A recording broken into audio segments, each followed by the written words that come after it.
The mansion was silent, cold, and filled with absences, where not even all its luxury could silence a father's pain. But everything changes when his son, who had never spoken a word, breaks the silence with an unexpected whisper. That fragile voice reveals a truth buried under years of false diagnoses, loneliness and neglect. And in the brave act of a humble nanny, the most powerful sound in that house is born, the sound of love. The Harrison mansion was imposing, a fortress of marble and glass erected high in Bel Air, Los Angeles. The panoramic city view was only overshadowed by the solitude that echoed through its spacious corridors.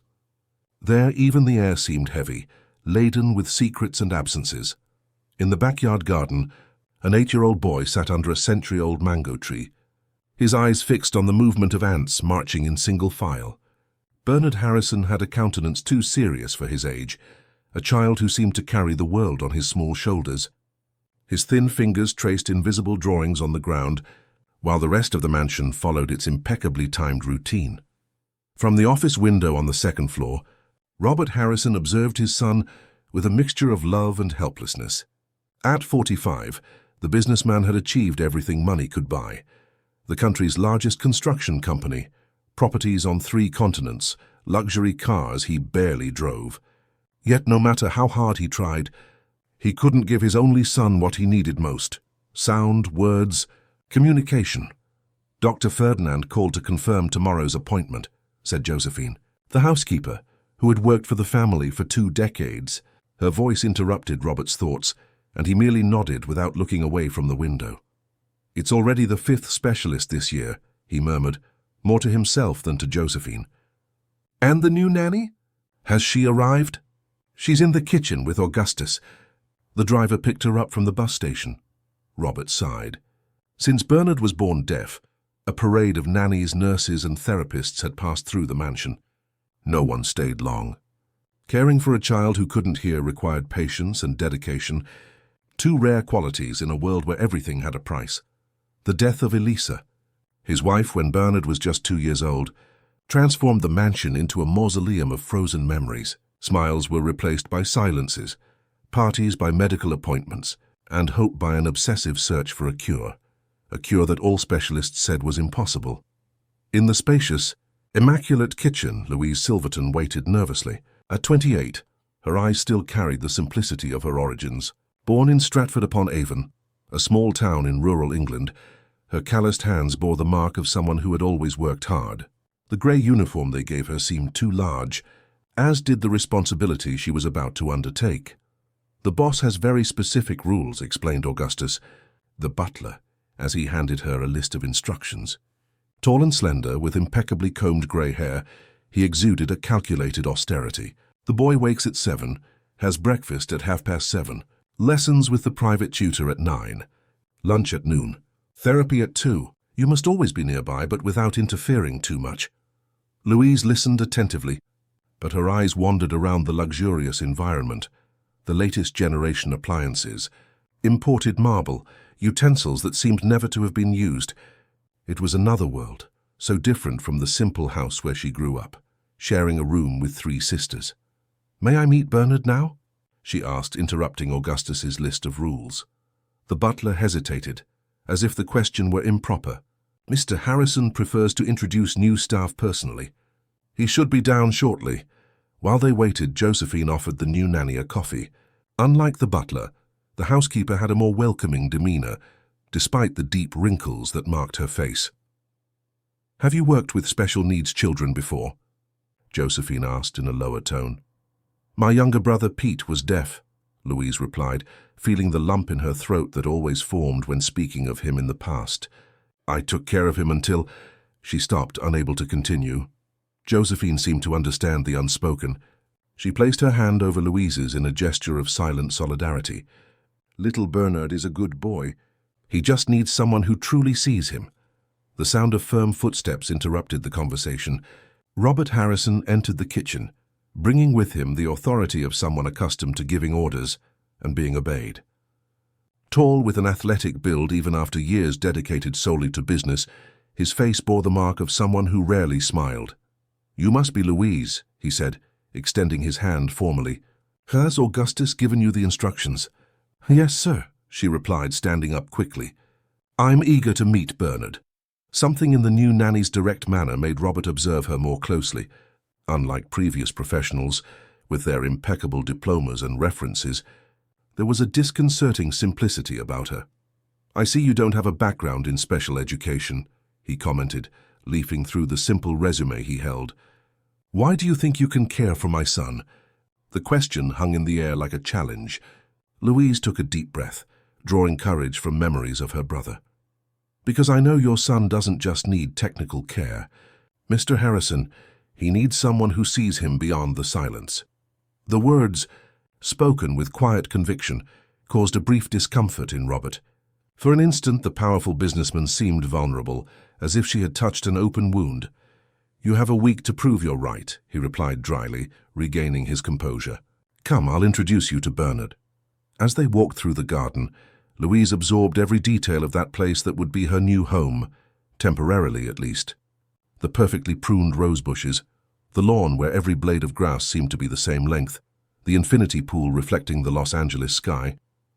It was an artificial paradise where nothing was out of place. Nothing except happiness.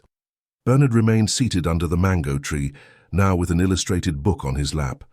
Noticing his father's approach, he looked up. His eyes, a deep brown identical to his mother's, held a sad wisdom, unsuitable for someone so small. "Bernard," Robert gestured in basic sign language. "This is Louise, your new nanny." The boy observed the stranger cautiously. He had seen many nannies come and go, each promising to be different, each eventually giving up. Why would this one be different? Louise, however, did not follow the usual protocol.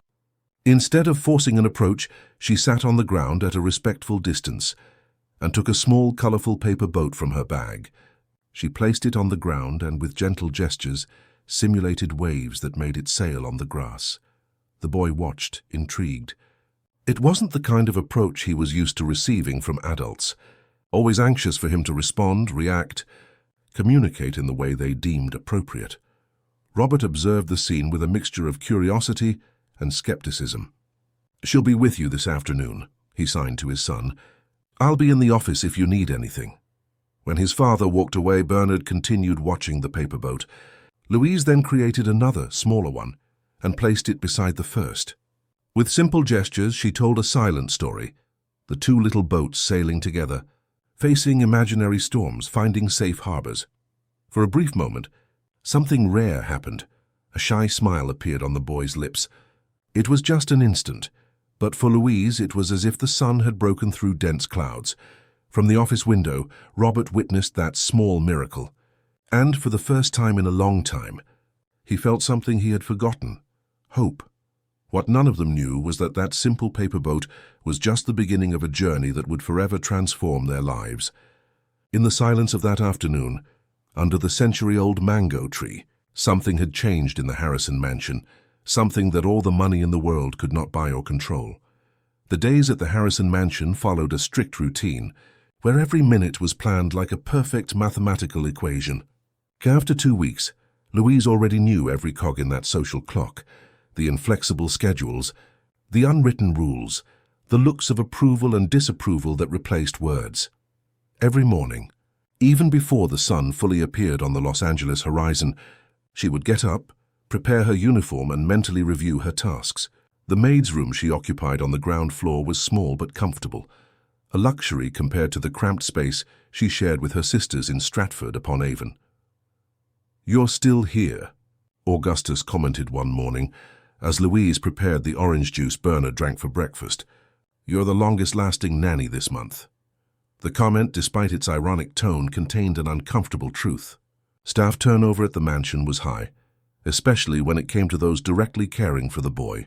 Patience ran out, frustrations accumulated, and soon excuses to leave emerged. "I don't plan on going anywhere," Louise replied, without diverting her attention from the oranges she was squeezing. "Bernard and I are just starting to get to know each other." The butler raised his eyebrows, as if doubting the young woman's determination. "Mr. Harrison has already hired the best specialists in the country, ASL teachers, therapists, renowned doctors. Nothing has changed. What makes you think it will be different?" Louise paused for a moment, remembering her brother. Pete had that same look as Bernard, not the look of someone who can't hear, but of someone who desperately wishes to be heard. "Sometimes we don't need specialists," she finally said.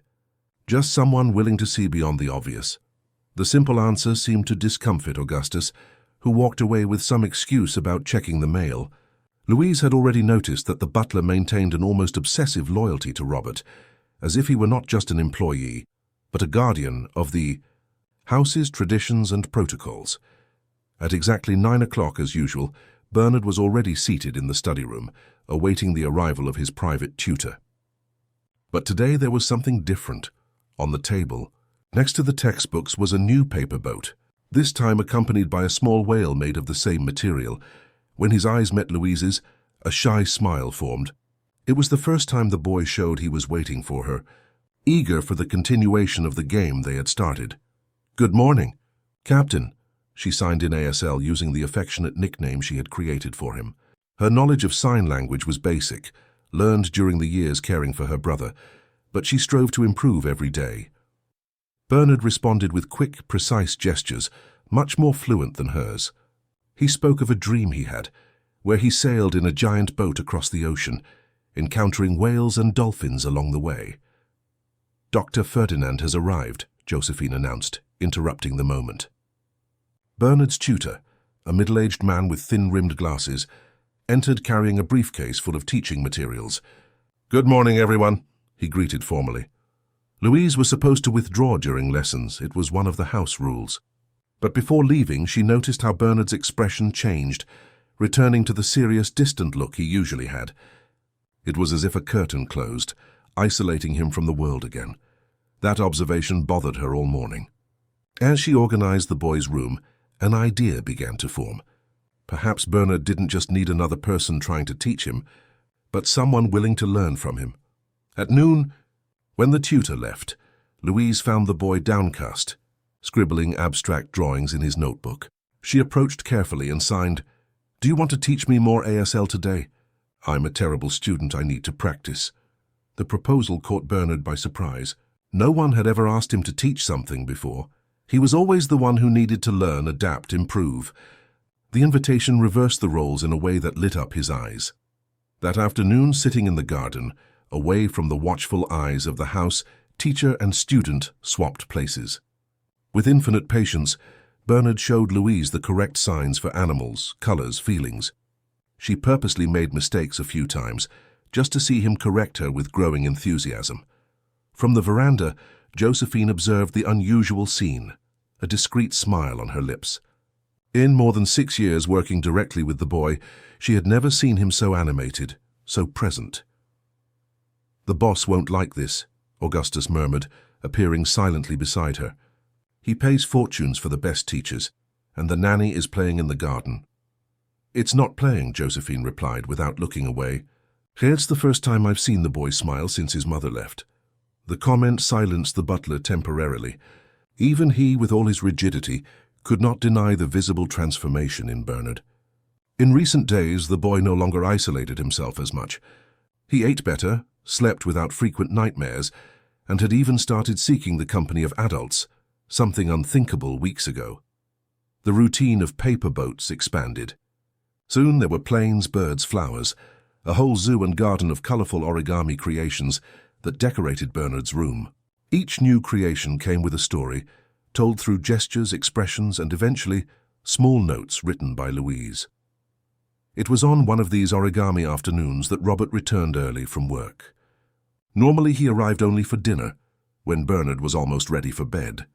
Meetings between father and son were brief, formal, almost ceremonial. Upon entering the boy's room unannounced, Robert found an unusual scene. His son sitting on the floor, surrounded by dozens of paper animals, while teaching Louise to pronounce simple words. Not with his voice, Bernard had never uttered articulated sounds, but with his hands guiding her fingers in forming the correct signs. "What's going on here?" Robert asked, his voice echoing louder than he intended. Louise stood up immediately, straightening her uniform in an automatic gesture. "Good afternoon, Mr. Harrison. We were practicing ASL." "I see you've reversed roles," he commented, approaching to examine the scattered origami. "I didn't hire you to be my son's student, Miss Silverton." There was a calculated coldness in his voice, but also something more, a curiosity, perhaps even a hint of envy at seeing the complicity that had formed between the nanny and his son. "With all due respect, Mr. Harrison," Louise replied, maintaining her composure, "I believe teaching is the best way to learn. Bernard has felt more confident when he can show me what he knows." Robert observed his son, who looked at them with apprehension. For a moment, the businessman seemed undecided between his usual rigidity and the evidence that something positive was happening. "Bernard seems different," he finally admitted in a low voice. "Dr. Ferdinand commented that he's more participative in classes. He's very intelligent," Louise said, with a pride that surprised herself. "And he has a lot to say if we give him the right opportunity." Something in that sentence touched Robert deeply. How many times had he himself tried to communicate with his son, without success? How many sleepless nights had he spent researching treatments, therapies, possibilities? And now this simple young woman, without specialized training, achieved in weeks what years of investment had not. "Continue," he said, after a long silence, "but don't forget the scheduled activities. The next doctor's appointment is on Friday." When his father left, Bernard breathed a sigh of relief. With quick gestures, he asked if they were in trouble. "Not at all, Captain," Louise replied, sitting back down beside him. "Your father is just surprised. Adults sometimes take a while to understand simple things." That night, after putting Bernard to bed, Louise was called to Robert's office, something that had never happened before. The room, paneled in dark wood and filled with books that seemed never to have been opened, had the weight of a courtroom. "I want to understand what you're doing with my son," Robert said, indicating a chair opposite him. It wasn't an accusation, but a genuine search for answers. Louise sat down, feeling her heart race. "I'm just trying to build a bridge, Mr. Harrison, between his world and ours." "With paper boats?" "With trust," she corrected him. "The origami is just the beginning of the conversation." Robert sighed, running a hand through the graying hair at his temples, a rare gesture of vulnerability. "Do you know how many specialists have passed through this house? How much money I've invested in treatments? Nothing worked. And now you show up with paper folds and he seems happy." There was a note of bitterness in his voice, but also of hope, a hope he tried to contain, like someone afraid of being disappointed again. "It's not just about the origami, sir," Louise explained. "It's about showing him that his worth isn't in being able to hear, but in who he is. Bernard doesn't feel deficient when he's teaching, when he's creating, when he's being seen as a complete person." The simple words carried a truth that struck Robert like lightning. For years he had treated his son's deafness as a problem to be solved, not as a part of who he was. Did you have any specific training not listed on your resume?" he asked, still trying to rationalize the results he was seeing. Louise hesitated. Talking about Pete still hurt even after so long, but perhaps it was necessary. "My younger brother was deaf," she finally said. "I cared for him since I was little. He taught me that silence has many voices, if we know how to listen." The use of the past tense did not go unnoticed by Robert. He's no longer...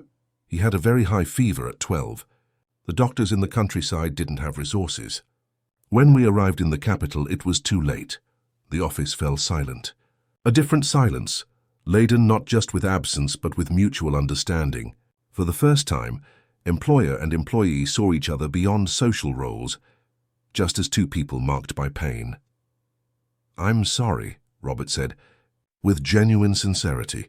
"Me too," she replied, wiping away a discreet tear. "That's why I promised myself that if I found another child in silence, I wouldn't spare any effort to make them happy, to give them what my brother didn't have time to receive." That night marked a subtle but significant change in the mansion's dynamic. Robert didn't verbalize it, but his actions in the following days demonstrated a new openness. He started coming home earlier from work, participating in activities with Bernard, trying to learn more signs beyond the basics he already knew. What neither of them realized, however, was that this moment of closeness would precede a discovery that would change everything. For as bridges were built between their worlds, something much deeper and more mysterious was about to emerge from the silence. The morning that would change everything began like any other at the Harrison mansion.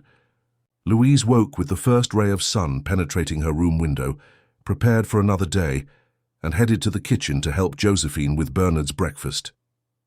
The boy now had specific preferences: toast cut into perfect triangles, warm milk with a pinch of cinnamon, and always a different fruit each day. "Today is the appointment with Dr. Maurice," Josephine reminded her, as she separated the medicines Bernard took daily. "Mr. Harrison has already made the car available."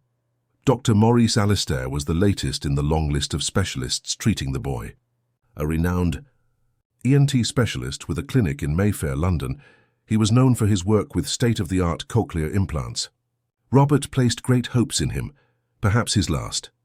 Upon entering Bernard's room to wake him, Louise found the boy already awake, but in a different way. He was sitting in bed, his hands pressed against his ears, his face contorted in an expression she had never seen before. "What's wrong, Captain?" she signed, approaching quickly. Bernard didn't respond immediately. His eyes were watery, and a small whimper escaped his lips, something rare for a child who, even without hearing, rarely made vocal sounds. Louise sat beside him, taking his small hands in hers. "Does it hurt?" she asked, using signs and pointing to his ears.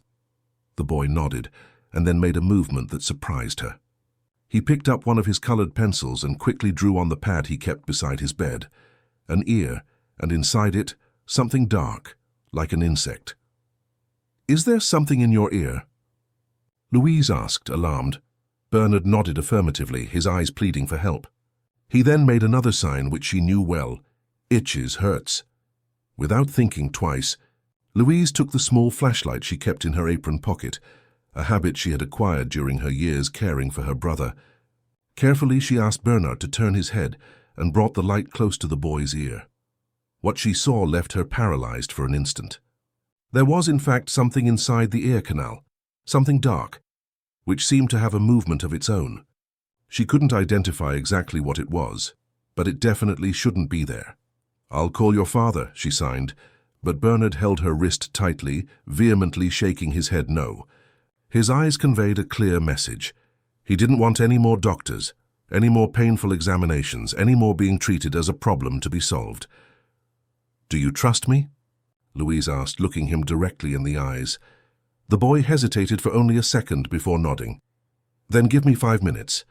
I'll get something that might help." Louise hurried downstairs, avoiding crossing paths with the other staff. In the kitchen, she searched the utensil cabinet for something she could use. She found a small pair of tweezers, used for removing fish bones, and a bottle of extra virgin olive oil. She remembered her grandmother using warm oil to soften earwax when any of her grandchildren complained of discomfort. Back in the room, she found Bernard in the same position, but now with tears silently streaming down his face. The discomfort seemed to have increased. "I'll try to help," she signed. "It might hurt a little bit, but I promise to be quick." With gentle gestures, she asked him to lie on his side. She dripped a few drops of warm olive oil into the affected ear, gently massaging the outer area. After a few minutes, with the tweezers sterilized in alcohol and steady hands, she began to work. Bernard squeezed his eyes shut tightly, holding Louise's free hand as she maneuvered the instrument with extreme care. Time seemed to have stopped in that room. Both their breaths synchronized in a tense, concentrated rhythm. When she finally felt something detach, Louise slowly pulled out the tweezers. What came out with them sent a chill down her spine. A strange, organic, dark object, wriggling slightly between the metallic jaws. "My God," she whispered, momentarily forgetting that Bernard couldn't hear her. The boy opened his eyes. His expression of pain suddenly transformed into curiosity. He sat up in bed, pointing to what she held in the tweezers. Louise placed the object on a clean napkin. It looked like some kind of insect or parasite, something she had never seen before. But her attention was immediately diverted by Bernard's reaction. The boy's eyes were wide, his hands now touching both ears, not in pain, but in astonishment. His lips moved silently as if trying to say something. "Are you okay?" Louise signed, worried she might have hurt him, but Bernard didn't respond. He was completely absorbed, his head slightly tilted as if he were listening to something. That's when the impossible happened. "Louise," he articulated in a rough, uncertain voice, like someone experimenting with an unknown instrument. "Louise." The napkin with the strange object fell from the nanny's trembling hands. She felt her legs weaken and had to lean on the edge of the bed to keep from falling. Bernard, the boy who was born deaf, the boy who had never uttered an articulated word in 8 years, had just said her name. "Bernard?" she called, her voice choked with emotion. You can hear me?" The boy nodded frantically, tears of confusion and joy streaming down his small face. His eyes scanned the room as if seeing it for the first time, reacting to every small sound, the tick-tock of the clock on the wall, the chirping of a robin at the window, his own accelerated breathing. "Sound," he said, the word coming out hoarse but clear. "Sound." Louise couldn't hold back her own tears. She hugged the boy tightly, feeling his small body tremble with the avalanche of new sensations. It was a sacred, almost unreal moment, like witnessing a miracle in broad daylight. "We need to tell your father," she said, pulling back from the hug so he could see her face as she spoke. "He needs to know." But before they could make any move, the bedroom door opened.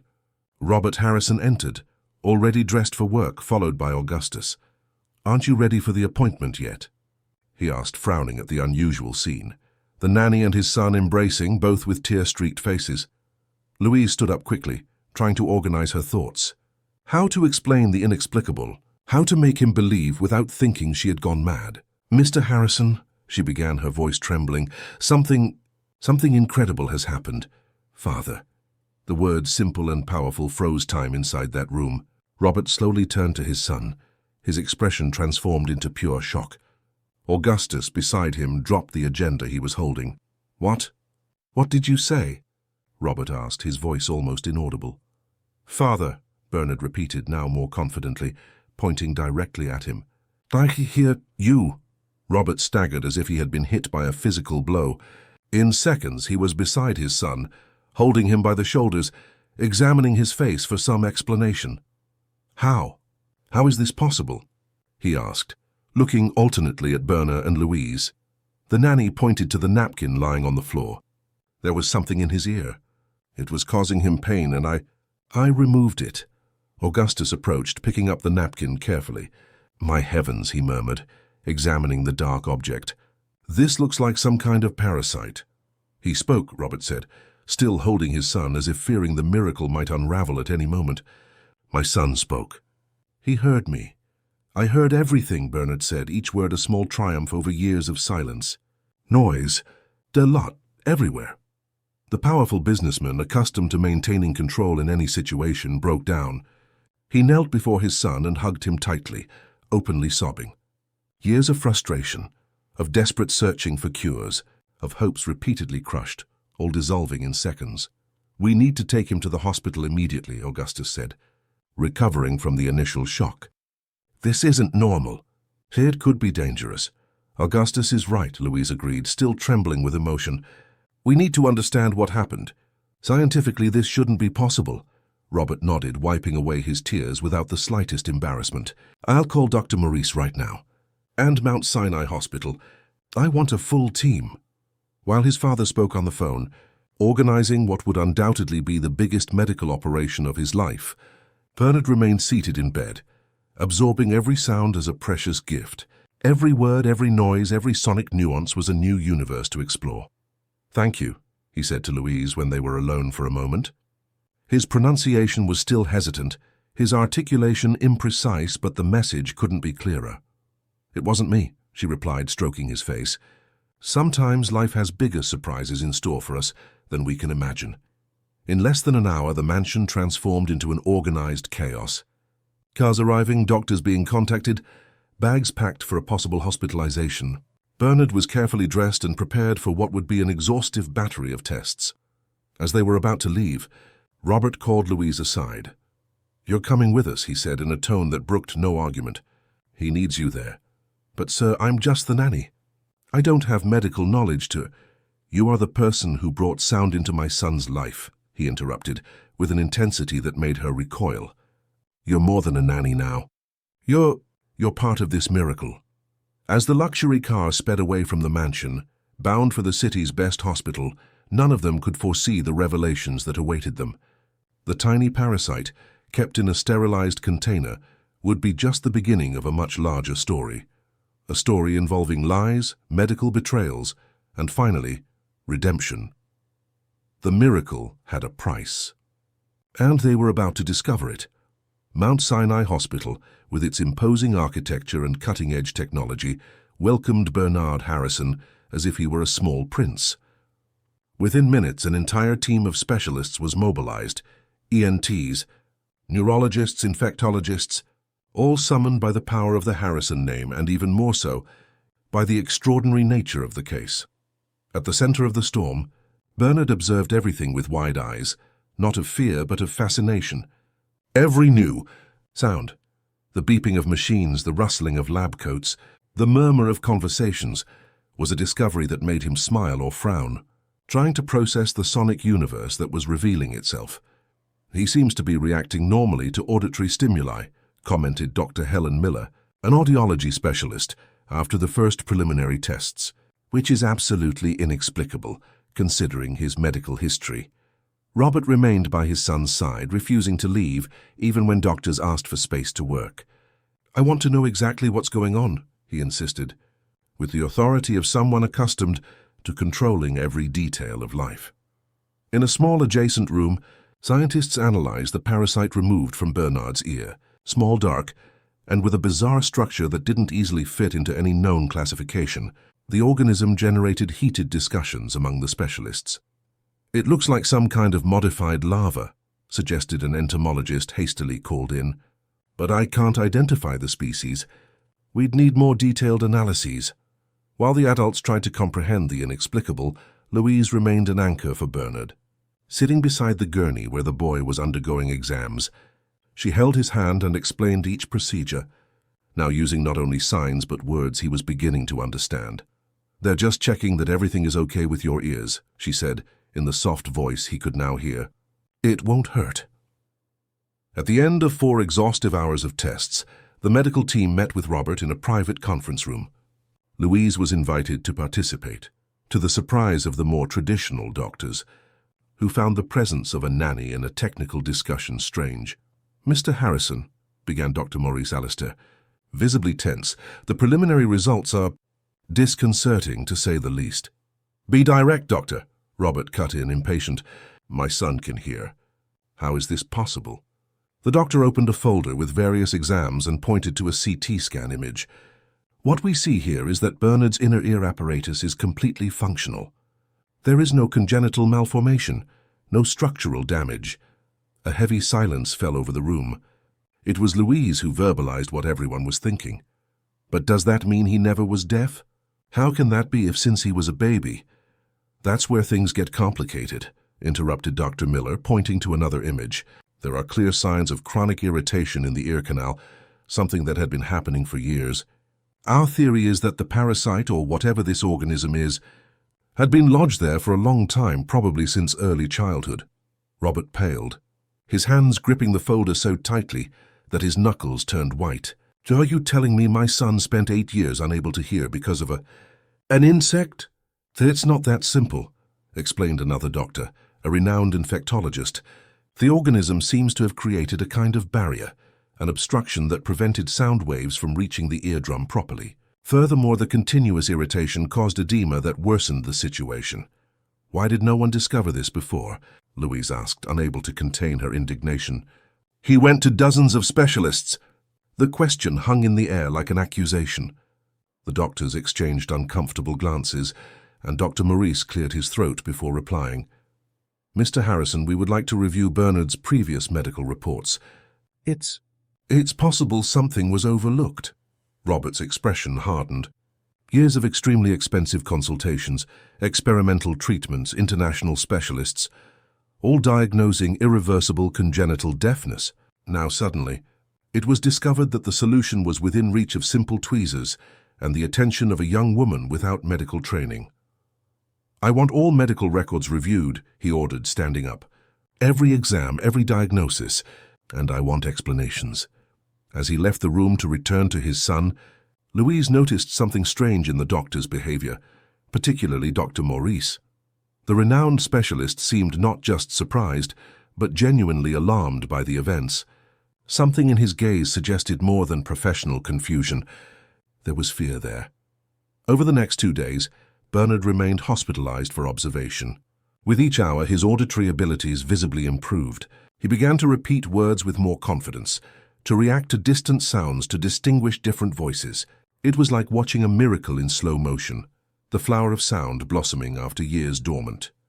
Robert practically moved into the hospital, cancelling important meetings and delegating decisions he normally wouldn't entrust to anyone. For the first time in years, business took a back seat. Nothing mattered more than being present for every small progress his son made. On the afternoon of the second day, while Bernard slept after an exhaustive session with the speech therapist, Robert received a call that made him hastily leave the room. Louise, who was quietly knitting in a nearby armchair, noticed the grim expression that formed on his face. When he returned an hour later, the businessman seemed to have aged 10 years. He sat heavily beside the nanny, and without looking directly at her, said in a low voice, "They found something in the medical files, something that changes everything." Louise put her knitting aside, feeling a tightness in her chest. "What did they discover, sir?" Robert ran a hand over his face, a rare gesture of vulnerability. 8 years ago, when Bernard was just a few months old, he was diagnosed with an ear infection. Something simple, treatable. Elisa, my wife, took him to the pediatrician. After that, everything changed. How so? The pediatrician referred him to a specialist, Dr. Victor Maxwell. It was he who diagnosed profound and irreversible deafness. Something in the way Robert pronounced that name caught Louise's attention. And this doctor. He was Dr. Maurice's partner at the time, Robert completed with bitterness. They were jointly developing research on experimental cochlear implants, seeking funding to test a new model. The horror of the situation began to unfold in Louise's mind. "Are you suggesting they deliberately—" "I'm not suggesting. I have proof." Robert took an envelope from his pocket and handed it to her. "These are emails exchanged between them. The lawyer just sent them to me. They mention a perfect case for the study. A baby from a wealthy family with the means to finance years of treatment." Louise felt her stomach churn as she read the documents. The clinical coldness with which they discussed Bernard, as if he were merely a means to their academic and financial ends, was revolting. "They intentionally maintained the obstruction in his ear," Robert continued, his voice trembling with suppressed rage. "They convinced us it was an irreversible condition, so we would continue investing in experimental treatments, therapies, devices. Millions of dollars, Louise. Millions in research they used for their own projects. And Mrs. Elisa, did she know?" The mention of his deceased wife brought an even deeper shadow to Robert's face. Elisa was suspicious. They found notes in her diary about inconsistencies in the diagnoses. She scheduled an appointment with another specialist in another city, but she never made it to that appointment. "The car accident," Louise murmured, vaguely remembering having read about the tragedy that claimed the businessman's wife years ago. "I can't prove there's a connection," Robert said, though his tone suggested he no longer believed in coincidences. But a week later, with my world collapsing from Elisa's loss, Dr. Victor suggested a new experimental treatment for Bernard. And I, destroyed by grief, signed all the papers. The silence that followed had the weight of a mountain. Louise tried to process the magnitude of that revelation. A child deprived of sound by greed. A mother who perhaps lost her life for being close to the truth. A father manipulated in his most vulnerable moment. "What are you going to do now?" she finally asked. Robert's eyes, once clouded by pain, now gleamed with steely determination. "Justice," he simply replied. "I will expose every single one of them. Every doctor who participated in this cruelty. Every cent they profited from my son's suffering." At that moment, Bernard began to wake up. Opening his eyes and seeing his father and Louise talking in grave tones, he sat up in bed, suddenly alert. "Is everything okay?" he asked, his voice still hesitant but clearer by the minute. Robert quickly changed his expression, forcing a smile. "Everything's great, son. Just talking about when we can go home." But Bernard, always sensitive to the emotions around him, was not convinced. Now that he could hear, he perceived the nuances in his father's voice, the tension, the controlled anger. "Truth," he insisted, looking directly at Louise, trusting she wouldn't deceive him. It was Robert who answered after a moment's hesitation. He knelt beside his son's bed and, with a gentleness that surprised the nanny, explained in simple terms. "We found out that some people lied to us, son. Doctors who should have helped you but didn't. They said you could never hear, But it wasn't true. Bernard's eyes widened, absorbing that information with the disconcerting clarity that children sometimes possess. "Why?" he asked, the most difficult question of all. "For money," Robert replied, deciding not to shield his son from the harsh truth. "They wanted our money for their projects." To the adult's surprise, Bernard showed no immediate revolt or sadness. Instead, he reflected for a few moments before saying with a wisdom that transcended his age, "But now I can hear, thanks to Louise." The simplicity of that realization struck Robert deeply. Amidst all the anger, all the thirst for vengeance, his son could see the essential, the miracle they had received, regardless of the betrayal that preceded it. "Yes," he agreed, holding the small hand in his. "Thanks to Louise, and now we'll make sure no other child goes through what you did." That night, while Bernard finally slept a peaceful sleep, free from the frustration of silence, Robert and Louise remained by his side, each immersed in their own thoughts. The revelation of the medical conspiracy had created an unexpected bond between them. No longer just employer and employee, but allies in a cause that transcended social conventions. "I'll need you for what's to come," Robert said, breaking the silence. "Bernard trusts you like no one else." Louise nodded, feeling the weight of that responsibility, but also an unwavering determination. "I'll be by his side. By both of your sides." What neither of them realized as they planned the next steps of that unexpected journey was that the revelations had not ended. The mystery of the parasite had not yet been fully unveiled, and the complete truth would prove even darker and more transformative than they could imagine. The return to the Harrison mansion, 3 days after the miracle that restored Bernard's hearing, occurred in an atmosphere of caution and expectation. Augustus and Josephine had prepared a discreet reception. No balloons or banners, just the comfort of a clean house and a homemade meal, following Robert's specific instructions. "We don't want sensory overload," he had explained over the phone, repeating recommendations from the speech therapist. "Bernard is experiencing sounds for the first time. He needs a controlled environment." For the boy, however, the return was an exciting adventure. Every everyday noise, the electronic gate opening, the gravel under the car tires, the jingle of keys, represented a discovery that lit up his face with astonishment and joy. "I can hear the birds," he exclaimed, getting out of the car with his eyes fixed on the garden trees where a flock of robins rustled noisily. Louise smiled, holding his hand. The intensive sessions with the speech therapist were already showing results. Bernard's speech, though still hesitant, became more fluid each day. It was like watching a flower unfold at accelerated speed, revealing colors that had been dormant for years. Inside the house, Josephine couldn't hold back tears upon hearing the boy's voice for the first time. "My heavens," she murmured, hugging him tightly. "It's a miracle, a true miracle." Augustus, always more reserved, confined himself to a formal handshake, but his eyes betrayed the emotion he tried to hide. "Welcome back, young Bernard," he said, with a slight bow. While the boy explored the mansion with new senses, rediscovering each room through the sounds they produced, Robert met with a team of lawyers in his office. His determination to seek justice against the doctors who had manipulated Bernard's diagnosis had transformed into a meticulously planned operation. "I want every detail documented," he instructed, before 5 of the country's most expensive and respected lawyers. "Every falsified report, every unnecessary treatment, every cent diverted to research that would never benefit my son." Meanwhile, in the hospital laboratory, the analysis of the organism removed from Bernard's ear continued to perplex scientists. It was not a common parasite, they finally concluded. The DNA showed anomalies that suggested genetic manipulation. "It's as if someone deliberately created this organism for this specific function," explained Dr. Matthew Stone, a renowned geneticist who had been specially hired for the case in a video conference with Robert. A biological blocker, so to speak. The implication was clear and horrifying. Someone had not only neglected Bernard's condition, but actively caused his deafness through a modified organism, introduced into his ear probably during one of the countless experimental treatments. The news hit Robert like a physical blow.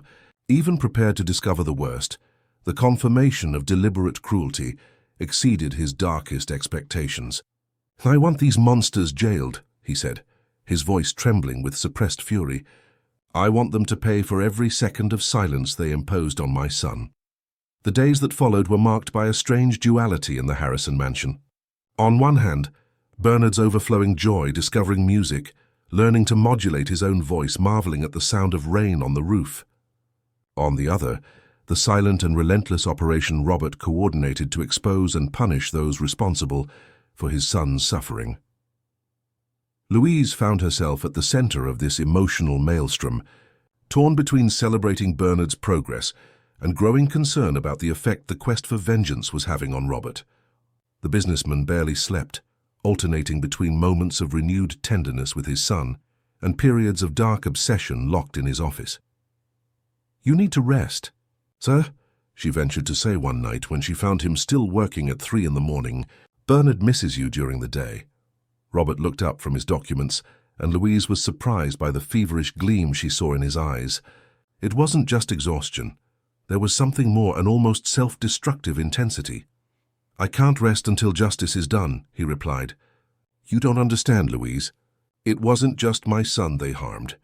How many other children went through this? How many families were destroyed to feed these men's ambition?" The question hung in the air without immediate answer. Louise sat in the chair opposite the desk, gathering courage to say what she thought. "I understand your pain, sir, but Bernard needs his father now, not a vigilante.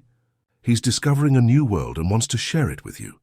Something in the simplicity of those words seemed to penetrate the armor of obsession Robert had built. For a moment his expression softened, revealing the vulnerable man behind the ruthless businessman. "You're right," he admitted, running his hands over his tired face. "I'm so focused on punishing the guilty that I'm missing the moments that should matter." "You can seek justice without losing yourself in the process," Louise suggested gently. "Let the lawyers do their work. Meanwhile, live every moment with your son. After all, isn't that what matters most? That he can now hear your voice, know your stories?" That night's conversation marked a subtle but significant change in the mansion's dynamic.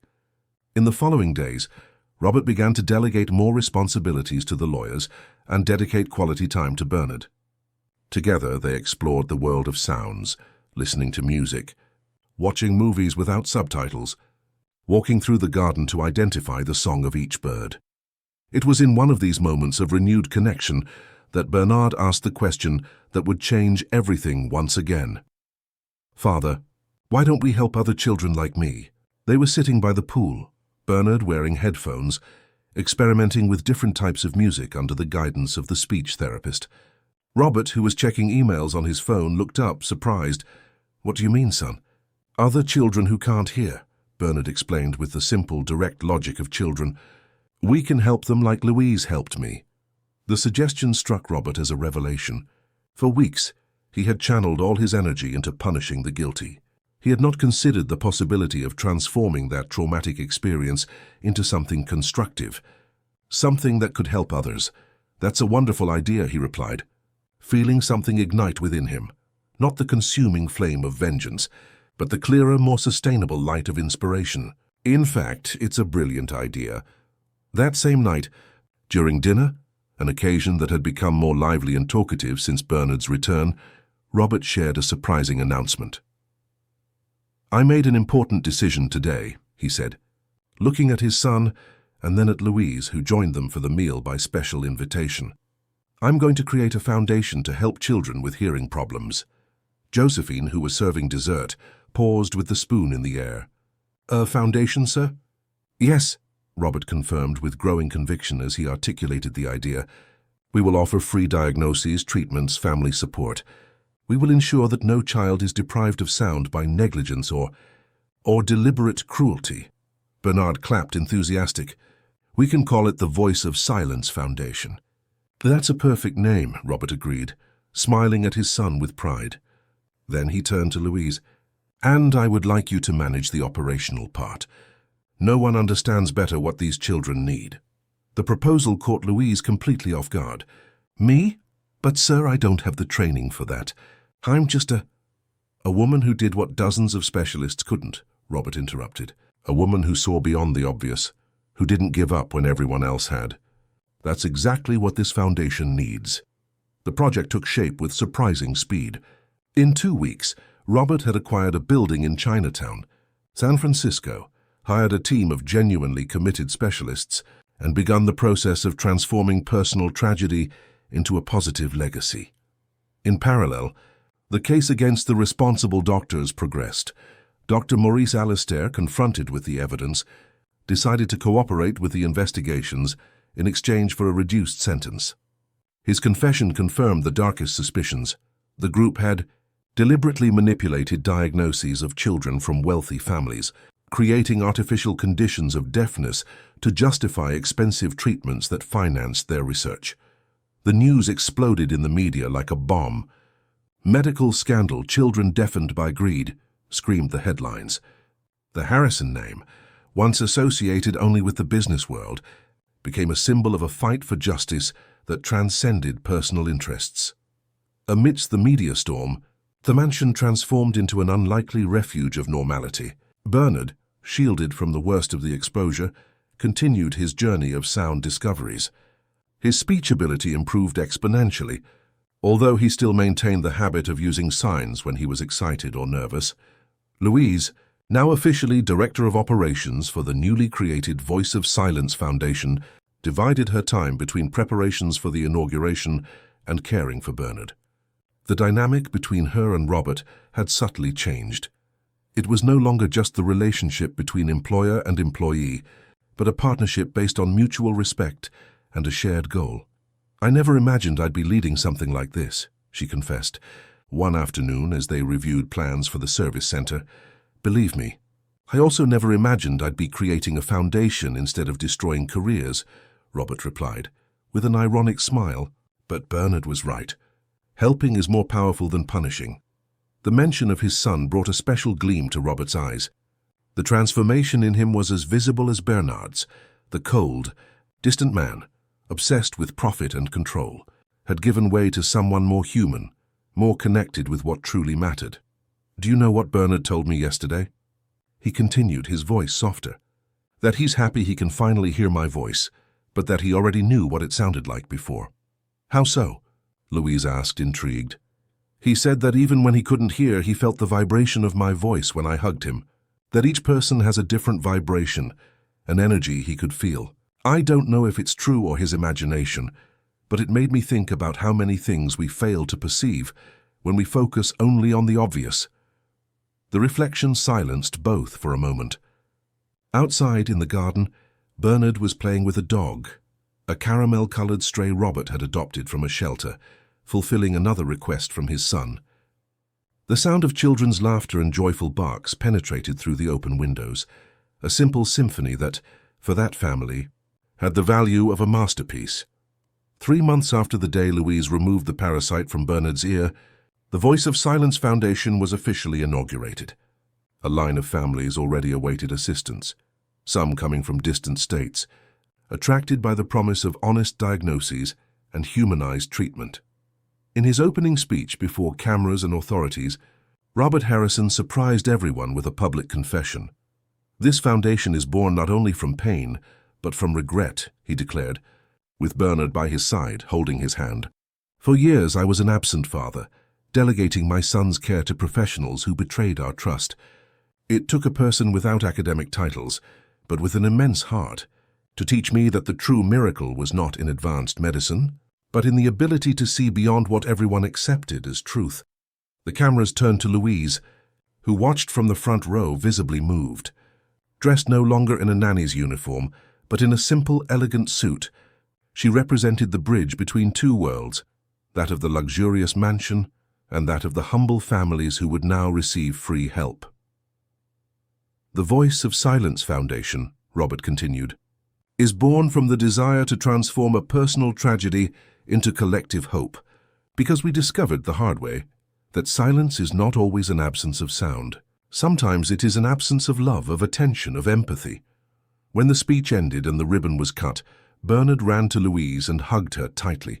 "Thank you for hearing me when I couldn't speak," he said, his eyes bright with suppressed tears. The nanny, now director, counselor, friend, felt her heart overflow with emotion. "I always knew you had a lot to say, Captain," she replied, kneeling to be at his height. "We just needed to find the right way."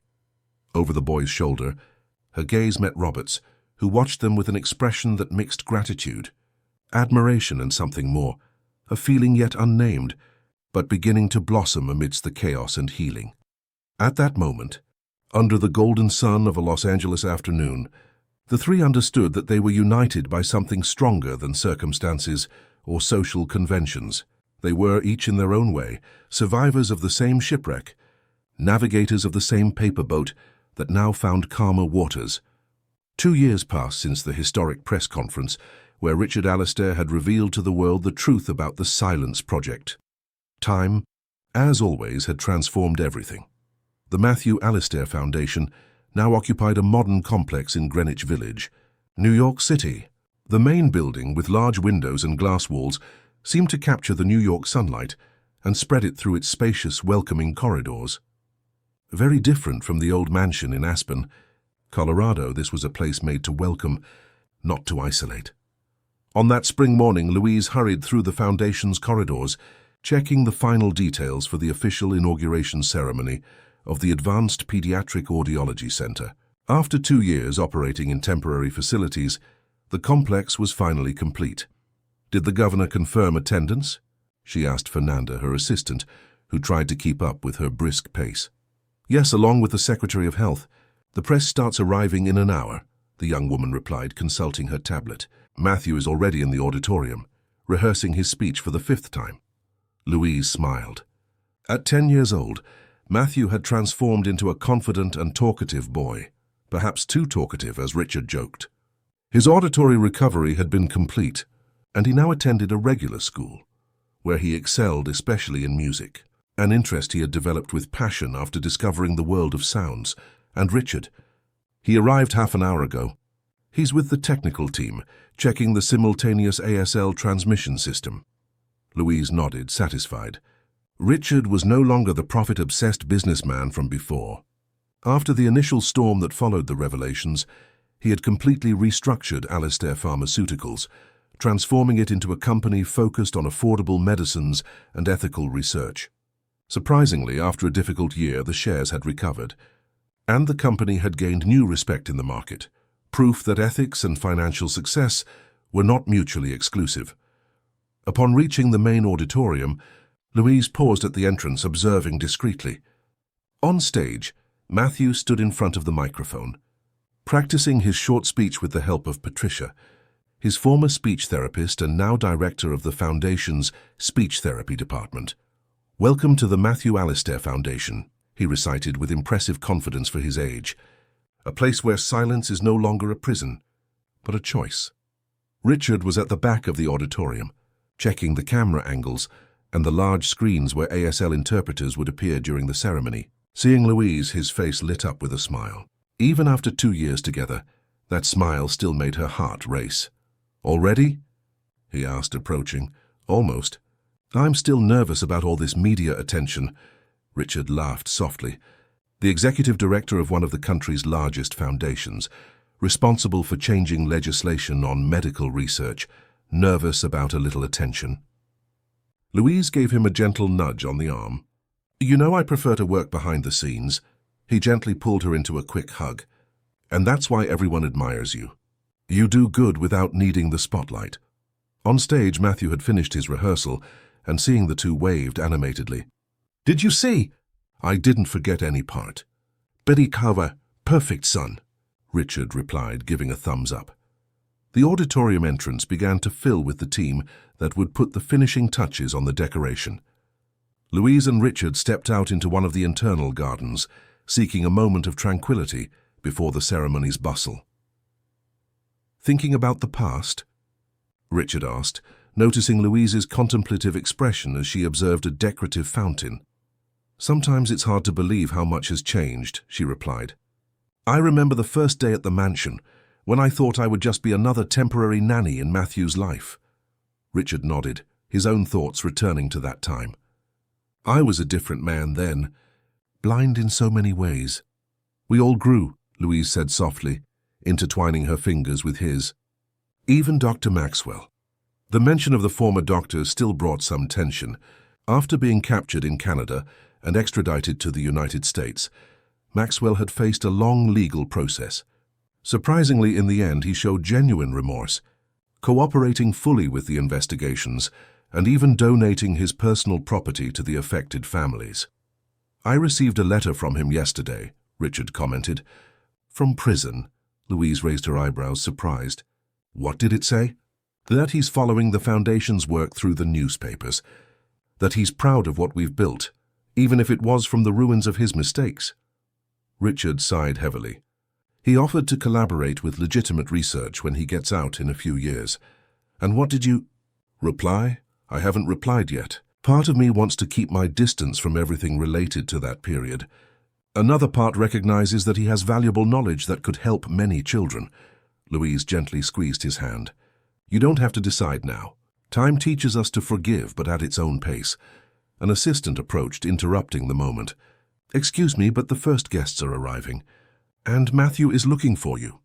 As they walked back to the main building, Richard allowed himself to observe Louise, her brown hair now cut in a more sophisticated style, the confident stride of someone who had found her purpose, the simple golden ring on her left hand, a match to the one he himself had worn for just over a year. The ceremony began promptly at 10 a.m. The auditorium was packed with authorities, representatives of health organizations, families assisted by the Foundation, and of course the press. On stage beside Richard and Louise stood Matthew, formally dressed, but with colorful sneakers that revealed that, beneath all the responsibility, there was still a child. Richard was the first to speak, presenting the Foundation's story without hiding the painful origins that motivated it. In the 2 years since its creation, the Matthew Alistair Foundation had assisted over 5,000 children with hearing problems, developed early diagnosis protocols adopted by the NHS, and trained hundreds of specialized professionals. "But we are not just here to celebrate numbers," Richard concluded. "We are here to celebrate voices. The voices that were silenced and can now be heard.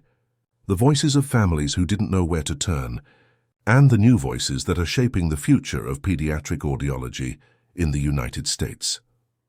When it was Louise's turn, she spoke about the next steps: expansion to 5 major U.S. cities, the collaborative research program with international universities, and the new project to develop accessible assistive technologies. "Hearing impairment is not a sentence," she stated with passion.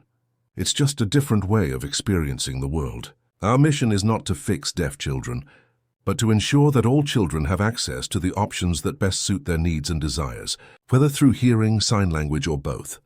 Finally, the moment everyone was waiting for arrived. Matthew approached the microphone, adjusting it carefully for his height. For an instant, he looked nervously at the audience, but then his gaze met Louise's, who nodded encouragingly.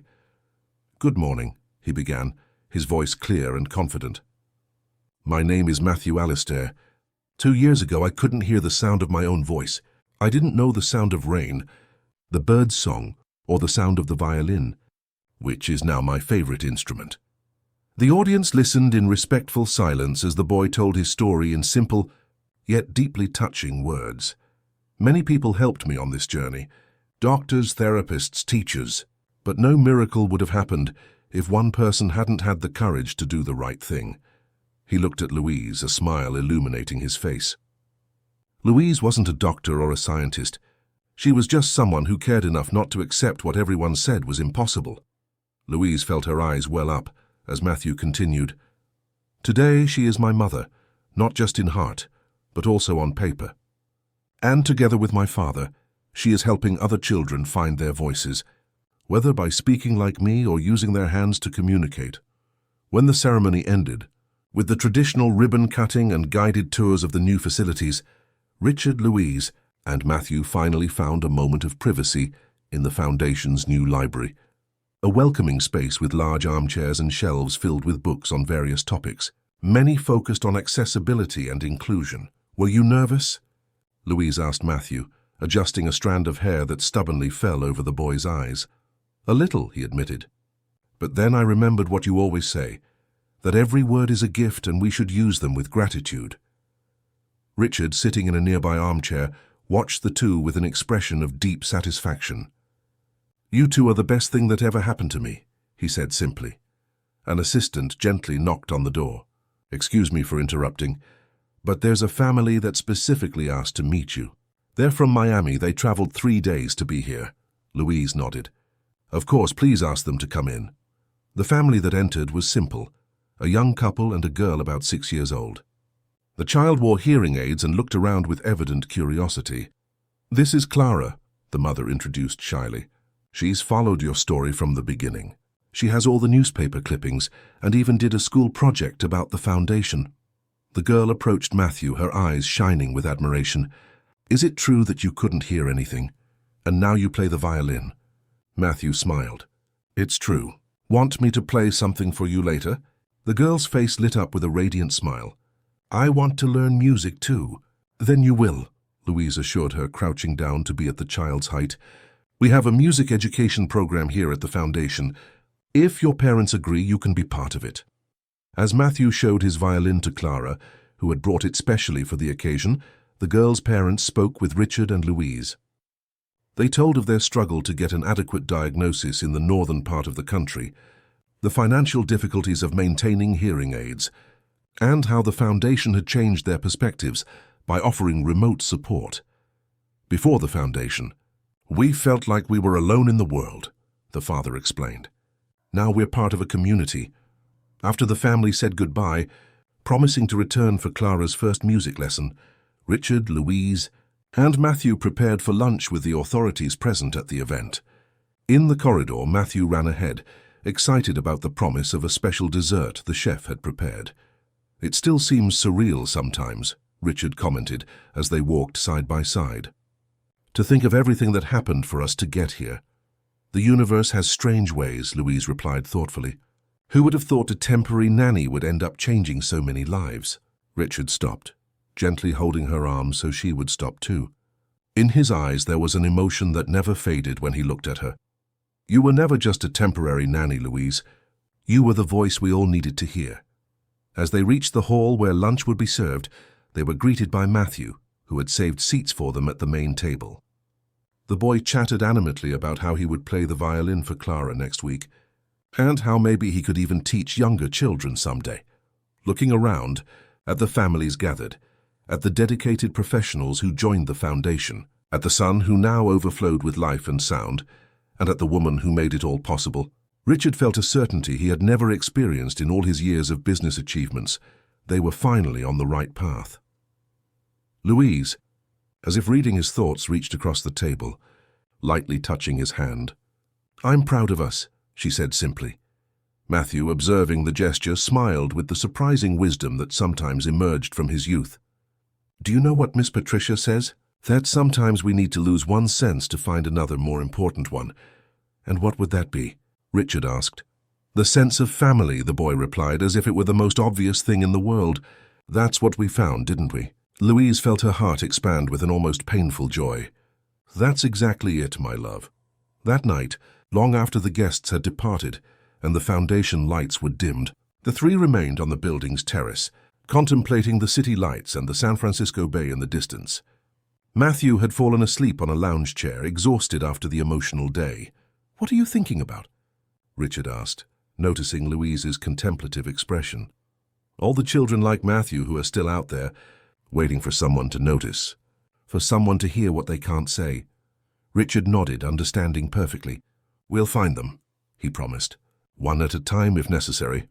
Louise rested her head on his shoulder, feeling at peace. The boy who once lived in silence now dreamed, lulled by the soft sound of waves breaking on the distant shore. And they, who were once separated by walls of distrust and hierarchy, were now united by the strongest of bonds, love born not of blood, but of choices made every day. "Silence is not the absence of sound," Louise murmured, remembering something she had once read. "It's the necessary pause to hear what truly matters." Richard gently kissed her forehead. "And what matters is what we build together from here." In the distance, the New York night sky began to light up with the first fireworks from some city celebration. Matthew stirred slightly at the noise, opening his sleepy eyes. "Look, fireworks," he murmured, sitting up to get a better view.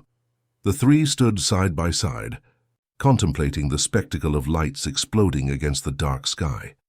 A family built not by destiny but by care, courage, and persistence in doing what is right, even when the whole world says it's impossible.